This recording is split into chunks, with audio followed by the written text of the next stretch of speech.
Markus pasal 7. Perintah Allah dan adat istiadat Yahudi. Ayat 1. Pada suatu kali, serombongan orang Farisi dan beberapa ahli Taurat dari Yerusalem datang menemui Yesus.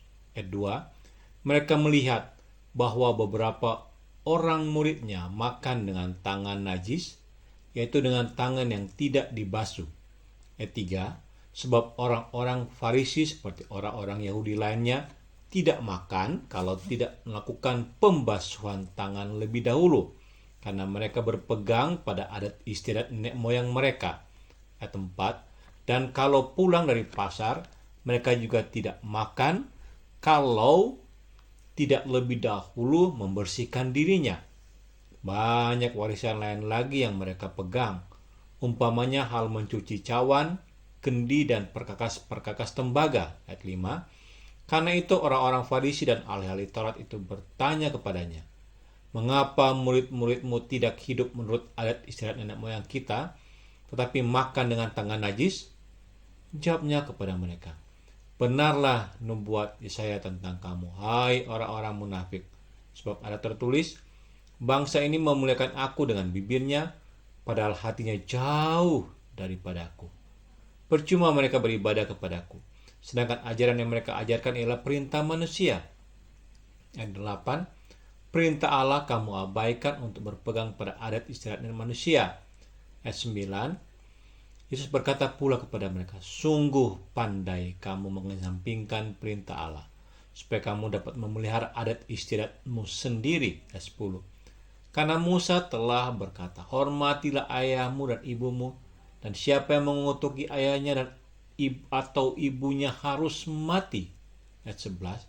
Tapi kamu berkata, kalau seorang berkata kepada bapaknya atau ibunya, apa yang ada padaku yang dapat digunakan untuk pemeliharaanmu, sudah digunakan untuk korban, itu persembahan kepada Allah. Ayat 12. Maka kamu tidak membiarkannya lagi berbuat sesuatu pun untuk bapaknya atau ibunya.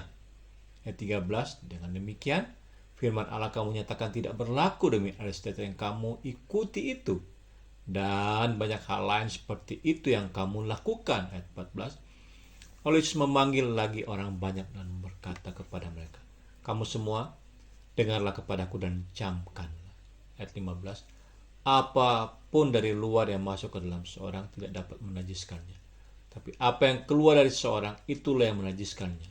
Ayat 16. Barang siapa bertelinga untuk mendengar, hendaklah ia mendengar. Ayat 17. Sesudah ia masuk ke sebuah rumah untuk menyingkir dari orang banyak, murid-muridnya bertanya kepadanya tentang arti perumpamaan itu. Ayat 18. Maka jawabnya, apakah kamu juga tidak dapat memahaminya? Tidak tahukah kamu bahwa segala sesuatu dari luar yang masuk ke dalam seorang tidak dapat menajiskannya? Ayat 19. Karena bukan masuk ke dalam hati tapi ke dalam perutnya, lalu dibuang di jamban. Dengan demikian ia menyatakan semua makanan halal.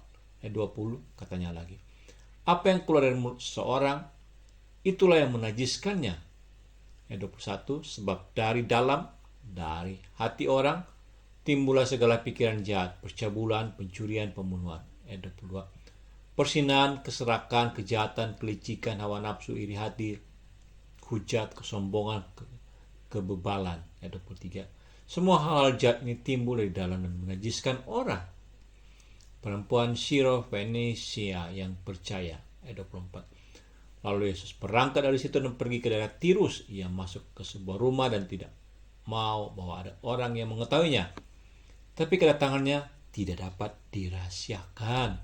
Ayat 25. Malah seorang ibu yang anaknya perempuan kerasukan roh jahat segera mendengar tentang dia, lalu datang dan tersungkur di depan kakinya. Ayat 26. Perempuan itu seorang Yunani, bangsa Syro-Fenisia.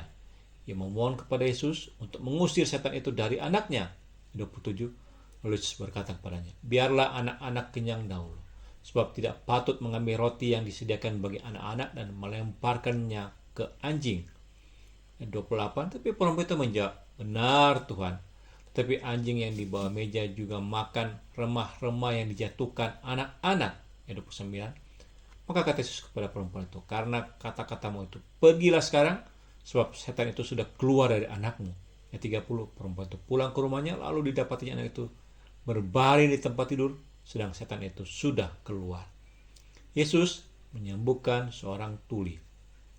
Ayat 31, kemudian Yesus meninggalkan pula daerah Tirus dan dengan melalui Sidon pergi ke Danau Galilea di tengah-tengah daerah Dekapolis. Ayat 32. Di situ orang membawa kepadanya seorang yang tuli dan yang gagap dan memohon kepadanya supaya ia meletakkan tangannya atas orang itu.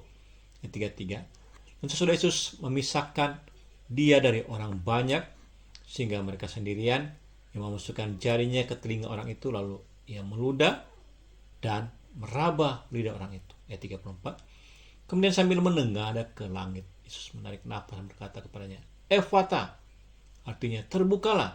Ayat 35. Maka terbukalah telinga orang itu, dan seketika itu terlepas pula lah pengikat lidahnya. Lalu ia berkata-kata dengan baik. Ayat 36.